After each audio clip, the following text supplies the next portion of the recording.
Pero vamos a leer el pasaje del capítulo 9, vamos a ver qué es lo que está diciendo Job. Son 35 versículos, es una narración, o mejor dicho, es una forma poética, no nos tardamos mucho, y vamos a ver de qué manera Job responde a Bildad, que es el segundo amigo. A ver, vamos a empezar.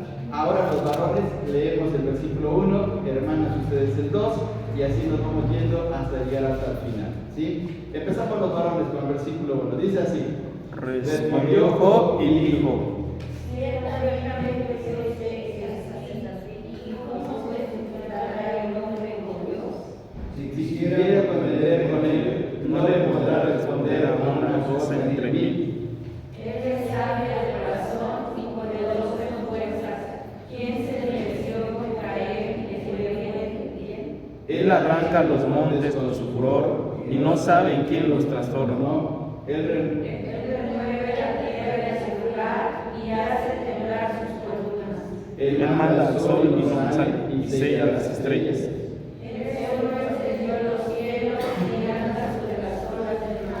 Él hizo la osa, el Orión y las Pleiades y los lugares secretos del sur. Él hace cosas grandes e invisibles, maravillosas sin número. He aquí que él pasará delante de mí y yo no lo veré, pasará y no lo entenderé. He aquí arrebatará, ¿quién le hará destruir? ¿Quién le dirá qué haces? Dios no volverá tras su ira, y debajo de él se abaten los que ayudan a los soberbios. ¿Cuánto menos te responderé yo de que hablaré con él palabras escogidas? Aunque fuese yo justo, no respondería. Antes habría de rogarme. Si yo le invocara y él me respondiese, aún no creeré que haya escuchado mi voz. Porque me ha quebrantado con tempestad y ha aumentado mis heridas sin causa. No me ha concedido que tome aliento, sino que me ha llenado de amarguras. Si Si hablaremos de justicia, por cierto es fuerte. Si de juicio, ¿quién me emplazará? Si yo me justificare, me condenaría a boca. Si él fuere perfecto, esto me haría iniquo. Si fuese íntegro, no haría caso de mí mismo, despreciaría mi vida. Una cosa resta que yo diga, al perfecto y al impío, él los consume. Si azote mata de repente, se pierde el sufrimiento de los inocentes. La tierra es entregada en manos de los impíos y él cubre el voto de los jueces. Si no es él, ¿quién es? ¿Dónde está? Mis días han sido más ligeros que un correo. Huyeron y no vieron el bien. Pasaron palmados veloces como el águila que se arroja sobre la cabeza. Si yo dijere, olvidaré mi queja, dejaré mi triste semblante y me esforzaré. Me turban todos mis dolores, sé que no me tendrás por inocente. Yo soy impío, ¿para qué trabajaré en vano? Aunque lave con agua de nieve y limpie mis manos con la limpieza misma, Aún me hundirás en el hoyo Y mis propios vestidos me abominarán. porque no es hombre como yo para que yo le responda y vengamos mutuamente a Jesús. ¿No hay entre nosotros árbitro que ponga su mano sobre nosotros dos? Quítete de mí su vara, para que el error tome su parte.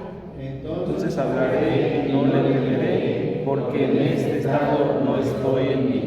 Muy bien, bueno, aquí tenemos entonces este capítulo que habla de la respuesta de Job hacia su amigo Bildad, que aparece en el capítulo 8. Bien, vamos aquí adelante para ver cómo está la situación. En este primer ciclo de conversaciones, vimos primero Elifaz con Job, ahora Bildad y Job, y luego vamos a ver a Zofar con Job. Los capítulos del 8 al 10 tienen que ver con las conversaciones que estamos viendo de aquí, de Bildad y de Job. Hace 15 días vimos que Bildad estableció o se basó en un argumento muy especial para poder atacar a Job. Recordemos que Bildad no es nada amable, o no fue nada amable, no fue nada cortés con Job, inmediatamente lo empezó a atacar, porque le empezó a decir en el versículo 2, ¿hasta cuándo hablarás tales cosas y las palabras de tu boca serán como viento impetuoso? Es decir, lo estaba criticando, estaba diciendo, pues nada más lo que estás hablando es pura palabrería, lo que estás diciendo no es nada correcto, y estaba atacando a su amigo. Pero el ataque no solamente fue a la manera de hablar de Job, sino lo más hiriente de parte de Bildad fue que él atacó a sus hijos. Y le dice en el versículo 4 del capítulo 8, estamos viendo el contexto para que nos centremos en lo que vamos a ver en el capítulo 9. Versículo 4 dice, si tus hijos pecaron contra él los echó en el lugar de su pecado. Esas palabras fueron muy duras de parte de Bildad porque atacó a los hijos de Job, diciéndole, ellos murieron, los 10 murieron por causa de su propio pecado. Y entonces ahí viene el principio que se basa, que argumenta Bildad, y ese principio es, toda causa tiene un efecto. Es decir, si ellos pecaron, por eso murieron, ¿sí? Recordemos ese famoso texto de Ezequiel que dice que el alma que pecare, esa morirá. Y recordemos también lo que dice Gálatas 6:7, que todo lo que el hombre sembrare, eso también segará. Entonces, propiamente lo que le dijo Bildad a Job, tus hijos murieron, pero porque ellos pecaron contra Dios. Sin embargo, hay una cosa todavía ahí, detrás de esas palabras de Bildad, es un ataque directo hacia Job. Ellos pecaron, tus hijos pecaron y murieron, pero tú también tuviste la culpa, porque no los frenaste, porque tú los orillaste a cometer ese delito contra Dios y por eso murieron. Entonces el culpable eres tú y por eso estás así. Si estás sufriendo es porque tú también le fallaste a Dios y la causa es todo tu sufrimiento, todo lo que estás viviendo. Entonces esa fue la situación de Bildad. Esa fue la manera como argumentó la situación de Job. Y volvemos a repetir, no fue nada amable, nada cortés. Y termina la conversación de Bildad en los versículos del 20 al 22, fíjense bien, y este es el pasaje de transición para el capítulo 9, y dice de la siguiente manera, he aquí, Dios no aborrece al perfecto, ni apoya la mano de los malignos, aún llenará tu boca de risa y tus labios de júbilo. Los que aborrecen los que te aborrecen serán vestidos de confusión y la habitación de los impíos perecerá. Con estas palabras concluye el argumento que está diciendo en el capítulo 8 Bildad, diciendo, si tú caminas correctamente con Dios, si tú vives bien con Dios, el resultado será que estarás feliz, estarás contento, tu postrer estado va a ser mucho mejor, y tus enemigos que cometieron pecado, pues también van a recibir sus propias consecuencias. Esa es la manera de pensar así de Bildad. Bildad no piensa en el plan de Dios. Bildad no piensa que a veces los justos sufren porque hay un propósito eterno, porque Dios desea hacer algo grande en la vida de aquellos que están pasando por un momento difícil. Dios estaba moldeando la vida de Job, pero sus amigos no lo veían. Ocurre lo mismo en muchos personajes de la Biblia que pasan por situaciones muy críticas, pero Dios los lleva a algo grandioso. Por ejemplo, notemos en el caso de José que vimos hace 15 días. José fue despreciado por sus hermanos, fue vendido a los madianitas, fue llevado con un funcionario egipcio llamado Potifar. La mujer de Potifar lo asedia, lo acosa, y justamente va a la cárcel. En la cárcel se encuentra con el copero y el panadero del faraón, lo olvidan por 2 años y pareciera que la vida de José va cada vez peor. Si José estuviera en nuestro tiempo, nosotros diríamos lo mismo que Bildad. Algo le sucedió a José, y por eso es que está sufriendo todas estas consecuencias. Casi lo más seguro diríamos es que José es un pecador pero empedernido, y por eso es que le va mal en su vida. Esa es nuestra manera de pensar, pero Dios no lo ve de esa manera. Lo que Dios estaba haciendo en la vida de José es que lo estaba moldeando, porque al final de todo ese sufrimiento, que fueron 13 años, si ustedes leen la historia de José, empieza a sufrir cuando tenía 17 años. ¿Y cuando lo llama el faraón? ¿Cuándo lo llevan al palacio para poder resolver los famosos sueños del faraón? Cuando tenía 30 años. ¿Cuántos años pasaron? 13. 13 años de sufrimiento, 13 años de ser sometido a pruebas duras, 13 años donde Dios lo estuvo moldeando para poder llegar a ser el segundo del faraón. Entonces, el argumento de Bildad no es correcto. Y muchas veces nosotros cometemos el mismo error de Bildad porque juzgamos mal. Decimos, este hermano le está pasando tantas cosas, se accidenta, se enferma, le va mal en su negocio. Es porque ha pecado. Y así lo juzgamos directamente. ¿No es así? A veces pensamos de esa manera y seguimos el mismo argumento de Bildad, pero no sabemos lo que Dios está haciendo. Dios está transformando la vida de sus siervos. ¿Sí? Entonces el sufrimiento no viene por el hecho de pecar, a veces viene porque en el plan de Dios Él quiere hacer algo grande en nuestras vidas. Amén. Lo podemos ver también en la vida de Daniel, lo podemos ver en la vida del profeta Isaías, lo podemos ver en la vida de Elías, lo podemos ver incluso en la misma vida del Señor Jesús, que sufrió. ¿Por qué fue a la cruz? ¿Porque era un criminal el Señor? No, porque era el plan de Dios. Y Dios quería hacer algo grande en la vida del Señor Jesús. Y lo mismo en la vida de Pablo, y podemos decir muchos más personajes de la Biblia. Entonces, ahí está la situación de Bildad. Ese es el argumento de él. Ahora vamos a ver el capítulo 9. ¿Cómo responde Job a la situación de Bildad? Vamos a ir adelante. El capítulo 9 podemos titularlo Reconociendo a Dios. Aquí vamos a encontrar, fíjense bien, una cosa muy especial, la teología de Job. Vamos a ver lo que piensa Job de Dios. Y en la manera como lo que piensa de Dios le va a responder a Bildad. Porque Job le dice, bueno, lo que estás diciendo es verdad. Tienes razón. Hay causa y hay efecto. Si yo pequé, pues vienen los males. Pero no es mi caso.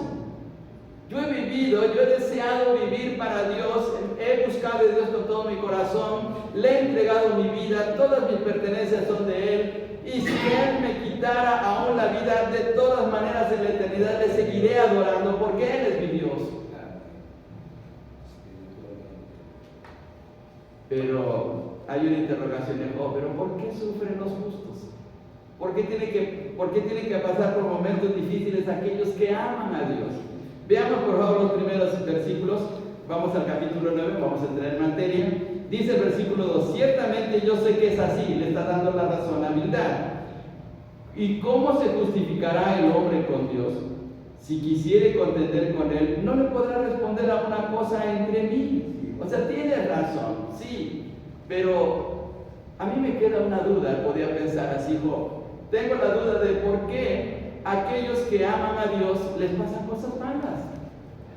Hay un libro escrito por un doctor cristiano llamado Charles Swindoll que dice por qué le pasan cosas malas a los buenos, ¿sí? Y es precisamente esta situación. Entonces aquí va a responder Job a la situación de Job. Y vamos a ver aquí. 4 cosas encontramos en el capítulo 9. 4 cosas. En primer lugar, reconociendo la sabiduría de Dios. Job va a reconocer la sabiduría de Dios. Va a reconocer también el poder de Dios. Va a reconocer la soberanía de Dios y también va a reconocer la justicia de Dios. 4 cosas. Job era un creyente fiel a Dios y además era muy sabio.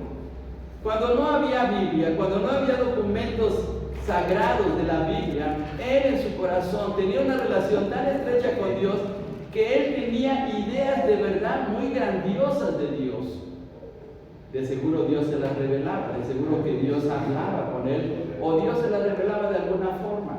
Y por eso él cree estas cosas. Él reconoce que Dios es muy sabio. Él reconoce que además Dios es infinitamente poderoso. Reconoce también que Dios tiene el control de todas las cosas, por eso es soberano. Y número 4, reconoce que Dios es sumamente justo. Pero esas 4 cosas lo ponen en un aprieto. Esas cuatro maneras de pensar de Dios lo ponen en una situación muy difícil, muy crítica. Vamos a ver esto, fíjese bien. Vamos a los versículos del 1 al 4 para ver el primer punto, ¿sí? Vamos a ver primero esto. Primer punto. Versículos de 1 al 4. Sigan ustedes la lectura, hermanos. Dice, respondió Job y dijo, ciertamente yo sé que es así. ¿Y cómo se justificará el hombre con Dios? Si quisieren contender con él, no le podrá responder a una cosa entre mil. Él es, fíjense bien, ahí está la clave. Él es sabio de corazón. Dios es sabio de corazón. Y cuando está diciendo que es sabio de corazón, quiere decir que Dios es perfecto en su sabiduría. Él es sabio de corazón y poderoso en fuerza. ¿Quién se endureció contra él y le fue bien? Entonces Dios es sumamente sabio. Tan sabio que hizo cosas grandiosas en el universo, ¿sí? Dice este texto que aparece aquí, Él es sabio de corazón y poderoso en fuerzas. ¿Quién se endureció contra Él y le fue bien? ¿Quién puede salir victorioso contra Dios? ¿Quién le puede hacer la guerra y salir triunfante? Si Él es infinitamente sabio.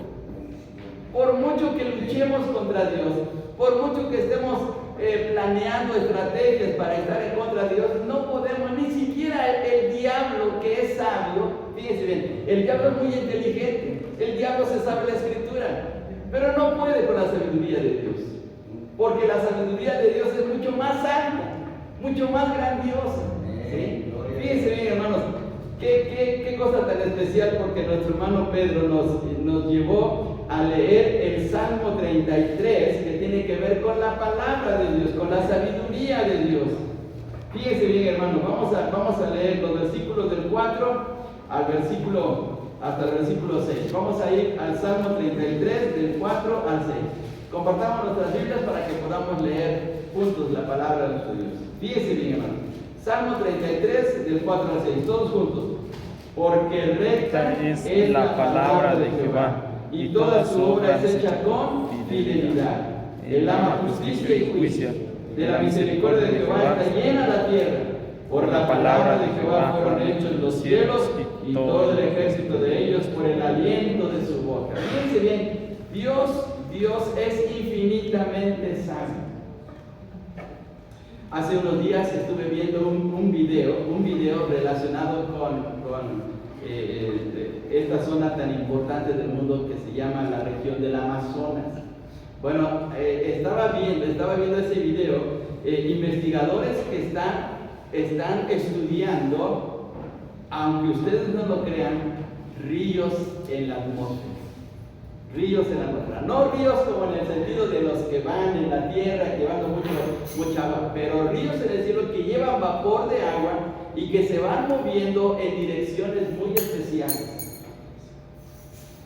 Y todo eso es porque los árboles del Amazonas tienen una función muy especial para crear el vapor de agua. Ahora, eso apenas lo están investigando y se están quedando asombrados. Pero Dios lo creó desde el principio, lo creó con su sabiduría. Hay muchas cosas que el hombre está descubriendo, pero que Dios ya las había establecido. ¿Por qué? Porque Dios es sabio. Hay una perfección tremenda en la obra de Dios.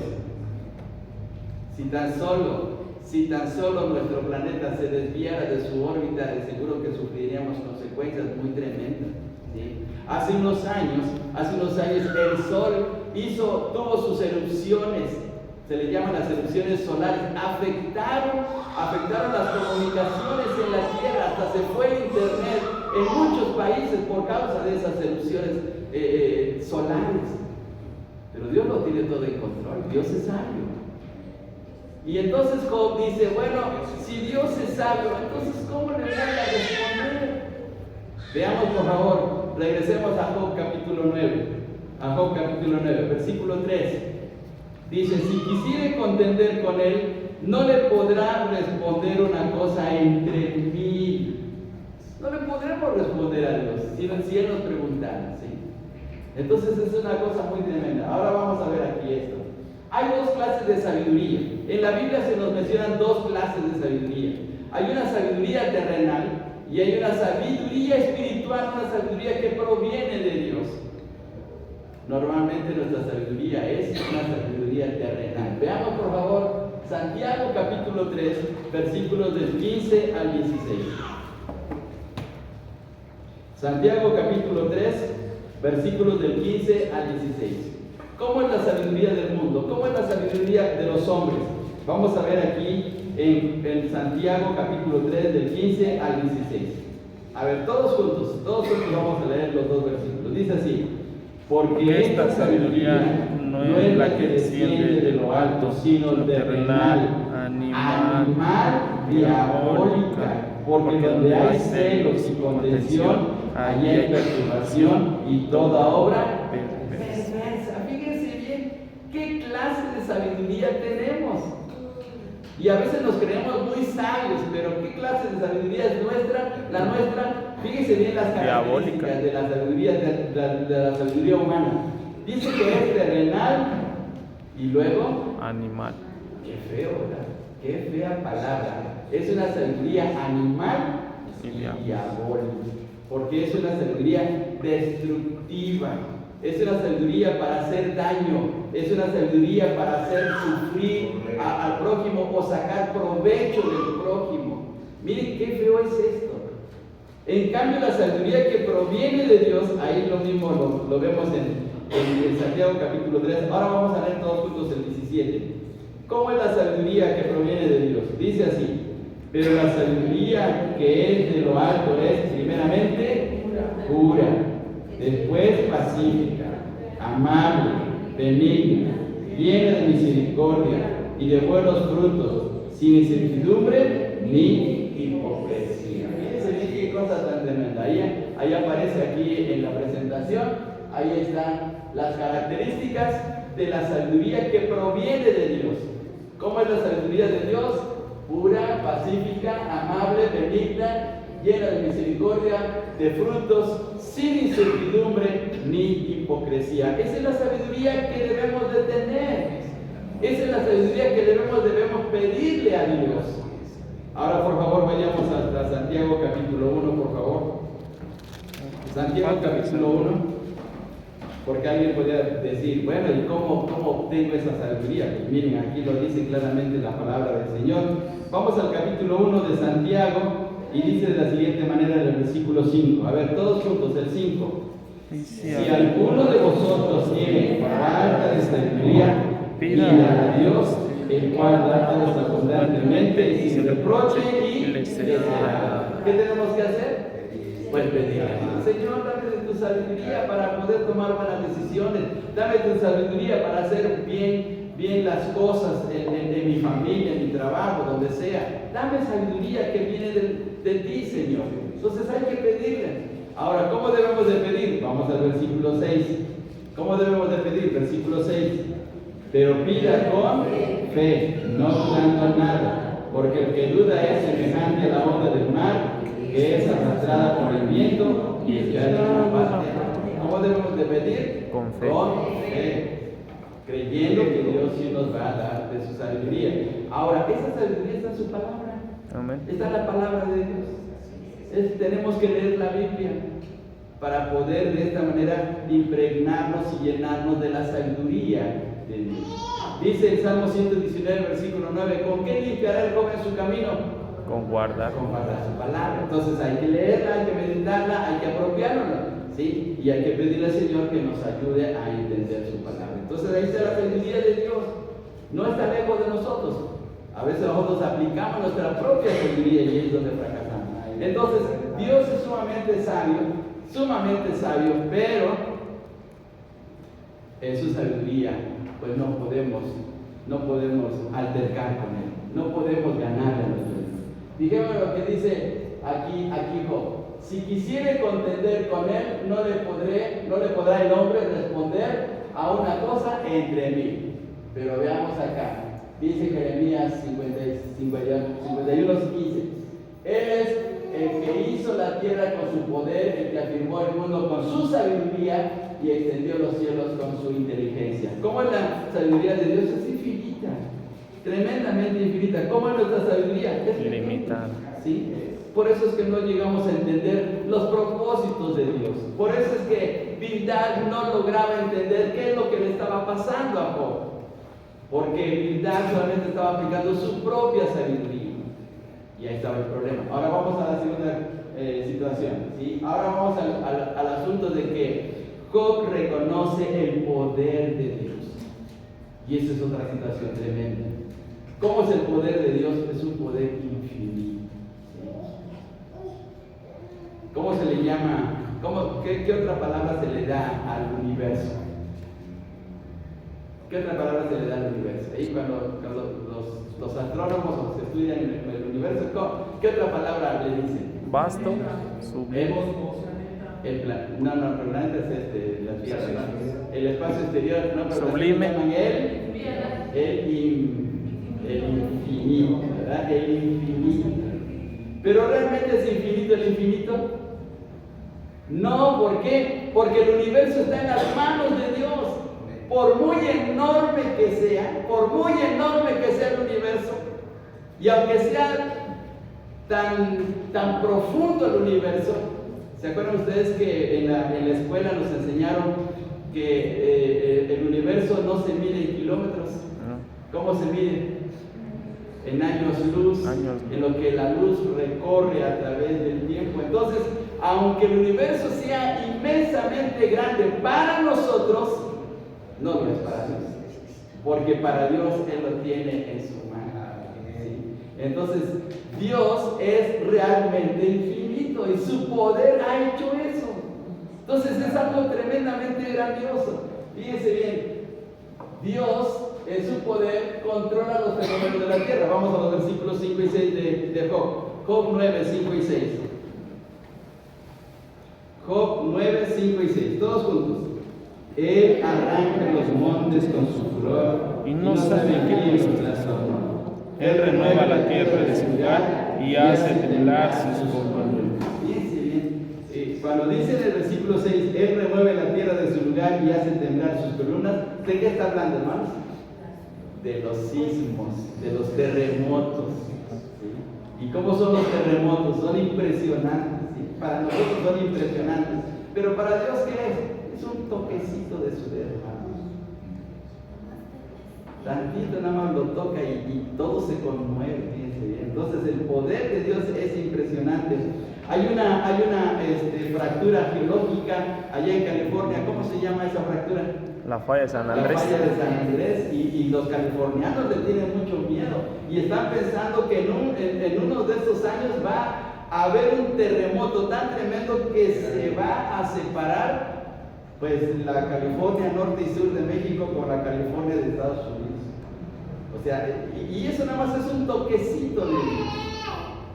Entonces es un poder inmenso. Ahora vamos más adelante. Los versículos 7 y 9, por favor. Del 7 al 9, dice así: Él manda al sol y no sale, y sella las estrellas. Él solo extendió los cielos y anda sobre las olas del mar. Él hizo la osa, el Orión y las Pléyades, y los lugares secretos del sur. Entonces, ¿quién hizo el universo? Dios hizo Dios. Déjame presentar. Miren, en esta fotografía, estas son las Pléyades. Son unas estrellas que se conocen desde la antigüedad. ¿Sí? Son un grupo de estrellas, así. ¿Sí? Y entonces, ¿quién hizo todo eso? Pues Dios, en su sabiduría tan grandiosa y en su poder, con su propia palabra. ¿Sí? Dios lo hizo nada más con su palabra. Vamos otra vez al Salmo 33, por favor. Salmo 33, que nos leyó nuestro hermano Pedro, y por favor veamos estas palabras, esta declaración. Dice en el versículo 6, a ver, todos juntos, 33, 6 de los Salmos, todos juntos. Por la palabra de Jehová fueron hechos los cielos, y todo el ejército de ellos por el aliento de su boca. ¿De dónde salieron estas estrellas? Por la palabra, por el aliento. Del aliento de su boca. Cuando el Señor dijo que se crearan los cielos y la tierra, miren qué inmenso poder de Dios. ¿Cómo es nuestro poder? Limitado. Nada, insignificante en comparación con el poder de Dios. Entonces, ahí está otra situación crítica que Job se enfrenta. Y en el versículo 10, aquí está este texto, dice: Él hace cosas grandes e incomprensibles y maravillosas sin número.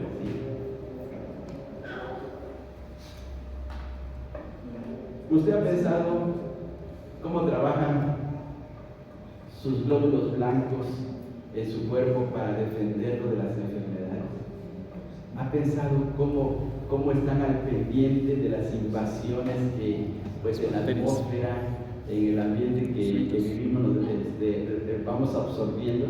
Y cómo los glóbulos blancos y todo el sistema defensivo del cuerpo que se llama el sistema linfático está preparado para hacerle frente a los invasores. Es una cosa impresionante. Es un ejército que está guardando nuestro cuerpo, que Dios creó para nuestra propia protección. Nosotros estamos respirando muchos microbios y muchas cosas en la atmósfera. Pero ¿por qué no nos enfermamos o por qué no nos matan eso? Porque tenemos unas defensas increíbles. Por eso dice Job aquí en este texto, él hace cosas grandes e incomprensibles. No lo entendemos ni siquiera en nuestro propio cuerpo, fíjense bien. En estos últimos años se ha descubierto algo muy especial. Cuando íbamos a la escuela nos decían que nuestras neuronas se iban muriendo y que ya no se regeneraban. Bueno, pues las últimas investigaciones están surgiendo que las neuronas sí llegan a regenerarse, que por algo muy especial ocurre esa regeneración. Entonces, lo que se pensaba en un tiempo, ahora ya va cambiando. ¿Por qué? Porque las cosas que Dios creó son incomprensibles. Fíjense bien qué cosa tan especial. Entonces, ahí está la manera de pensar de Job sobre Dios. Vamos aquí todavía, el tercer punto. Ahora vemos aquí, reconociendo la sabiduría de Dios. Dice Job en el versículo 12, he aquí arrebatará, ¿quién le hará restituir? Y veamos las palabras en rojo. ¿Quién le dirá qué haces? ¿Quién puede decirle a Dios, bueno, Dios, ¿por qué estás haciendo esto? ¿Quién tiene la autoridad para decirle a Dios eso? Él tiene el control de todas las cosas, ¿sí?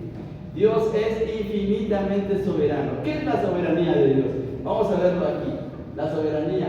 La soberanía de Dios es la doctrina o la enseñanza bíblica que muestra que Dios es el creador de todas las cosas y el supremo gobernante del universo. El supremo gobernante. No hay alguien más arriba de Dios. Él es la máxima autoridad. Él es el supremo tribunal.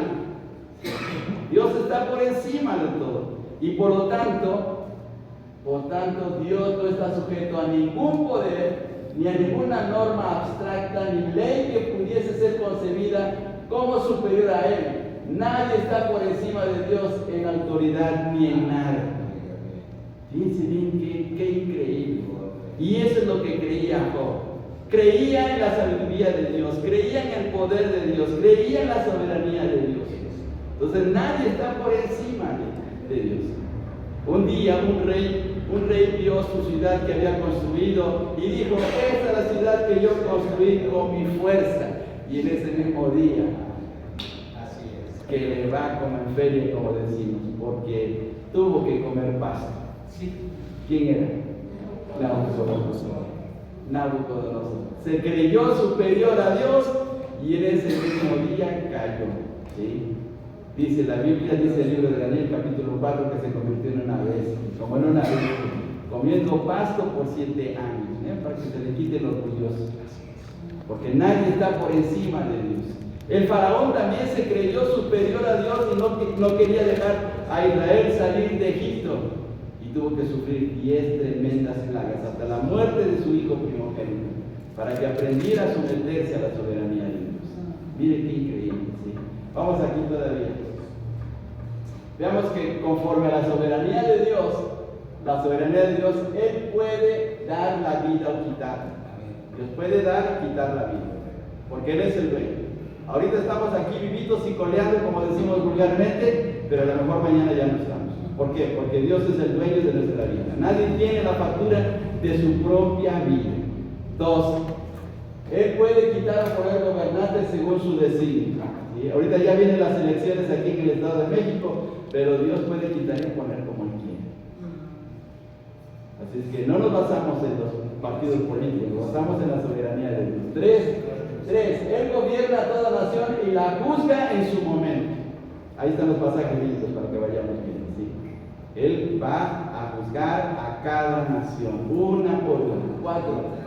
Él tiene el control de todas las criaturas de la tierra, todas las criaturas. Los animales, los vegetales, los seres humanos, aún los ángeles y los demonios están bajo el control de Dios. Ni siquiera el diablo puede hacer algo sin el permiso de Dios. Fíjense bien qué cosa tan tremenda. 5. Él tiene la suprema autoridad y juzgará a cada hombre en el día del juicio. 6. Él es Dios que juzga equitativa e imparcialmente, porque conoce los corazones de los hombres. A Dios no se le va a pasar absolutamente nada, ¿sí? Él va a juzgar a cada uno. Ahí no va a haber feminismo, ahí no va a haber machismo, ahí no va a haber nada de tipo de esta cosa, porque el Señor conoce perfectamente cada corazón. Así es que Dios es soberano. Y ese día, qué cosa tan tremenda. Vamos aquí todavía. Ahora vamos al punto número 4. ¿Sí? Reconociendo la justicia de Dios. La justicia de Dios, el Señor Dios siempre actúa en justicia. Esto es, Él siempre tiene una relación recta con la gente y su acción es mantener esa relación. Esto está basado en sus propias leyes. Dios es juez y legislador. Él coloca las leyes en cada persona con la finalidad de que viva bien delante de Dios. Claro, el hombre se aleja, el hombre peca, el hombre le falla a Dios y vienen las consecuencias, pero Dios pone su ley en los corazones de cada persona. Pero su ley es justa. Ahora, esa ley de Dios es una ley perfecta, es una ley eterna. En base a esa ley es que nos va a juzgar y no hay excepción de personas, ¿sí? Ahí en la transparencia están pasajes bíblicos acerca de esa justicia. Es una justicia eterna, no pasa por alto.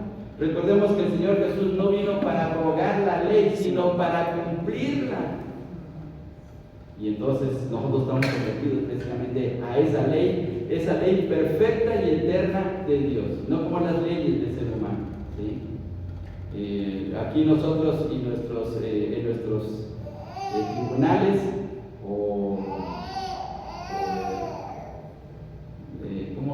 en el poder legislativo de nuestro país se ponen ciertas leyes que muchas veces son injustas, pero la ley de Dios es diferente y vamos a ser juzgados por eso. Bien, vamos aquí adelante, ¿sí? Dice Job aquí en este versículo 20: si yo me justificara, me condenaría mi boca. Si me dijere perfecto, esto me haría inicuo. Porque ¿cómo me voy a comparar con la justicia de Dios que es perfecta? Job estaba diciendo, realmente, pues, tarde o temprano el Señor va a descubrir que he fallado. Todos le hemos fallado a Dios porque todos somos pecadores. No hay nadie que no haya cometido algo malo delante de Dios. Entonces, bajo su ley estamos bajo condenación. Entonces, ¿cómo vamos a poder replicarle a Dios? Fíjense bien, ¿sí? Entonces aquí viene el problema, el gran dilema de Job. ¿Por qué está diciendo este tipo de cosas? Porque él se enfrenta a un tremendo dilema. La sabiduría de Dios es inalcanzable. El poder de Dios es irresistible. La soberanía de Dios es incuestionable. Y la justicia de Dios es incorruptible. Entonces estoy perdido. Es lo que Job está diciendo. Estoy perdido porque ¿cómo puedo entonces acercarme a Dios? En su sabiduría no le puedo responder ni una pregunta. En su poder, Él puede hacer lo que quiera conmigo. En su soberanía, Él es el Rey soberano que no puedo oponerme a sus designios. Y en su justicia estoy perdido porque he fallado.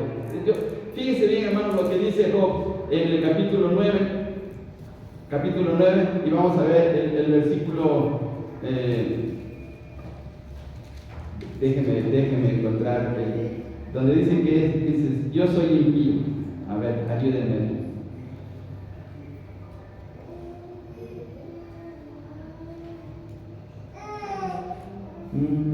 Versículo 29, por favor. Versículo 29 dice: yo soy impío, ¿para qué trabajaré en vano? Y fíjense bien el versículo 30: aunque me lave con aguas de nieve y limpie mis manos con la limpieza misma, aún me hundirás en el hoyo y mis propios vestidos me abominarán. ¿Por qué? Porque en la justicia de Dios, en la justicia de Dios, siempre fallamos. Nadie sale bien librado en la justicia de Dios, porque todos sabemos que de una manera le fallamos a Dios, que pecamos contra Él. ¿No fallamos a Dios en este día? ¿No tuvimos algún mal pensamiento, alguna mala reacción, una mala palabra, una mala actitud?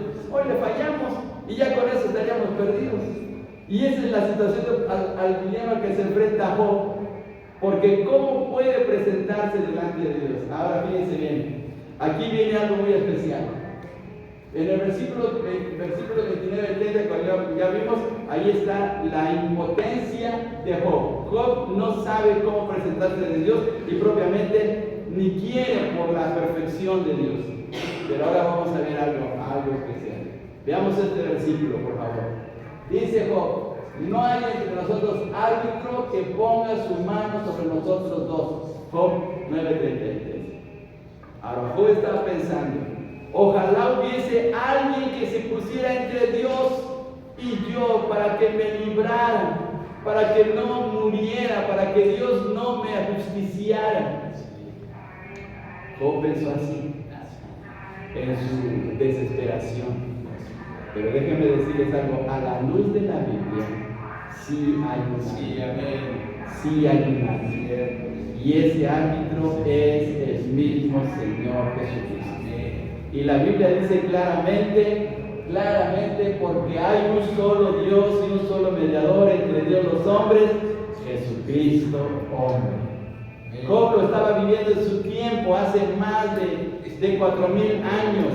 Nosotros lo vemos a través de la Escritura, que tenemos un verdadero árbitro que nos defiende, que se pone entre Dios y nosotros para poder restablecer nuestra relación con Dios. Y dice 1 Juan 2:1: hijitos míos, estas cosas les escribo para que no pequéis. Y si alguno hubiere pecado, abogado tenemos para con el Padre. Señor. Abogado tenemos para con el Padre, a Jesucristo el justo. Fíjense bien qué bendición. Mientras Job estaba luchando pensando: ojalá hubiese un árbitro, ojalá hubiese alguien que me ayudara. Para nosotros es una tremenda bendición, porque sí lo tenemos a través de nuestro Señor Jesús. Entonces, la respuesta de Job hacia Bildad es que los justos sufren porque Dios tiene un plan, porque Dios sabe lo que va a hacer, porque Dios es sabio, porque Dios es soberano, porque Dios es justo, porque Dios es poderoso. Que no lo entienda el hombre, esa es otra cosa, pero Dios sabe hacer las cosas y no podemos discutir con Él, simplemente dejarnos llevar por su buena mano. Y la cosa asombrosa, que tenemos un mediador. Lo que Job estaba buscando, nosotros lo tenemos. Más adelante, cuando lleguemos al capítulo 19 de Job, él encuentra la respuesta, porque dice: yo sé que mi Redentor vive. Yo sé que mi Redentor vive. Entonces, hermanos, miren qué bendición de este pasaje. ¿Alguna pregunta?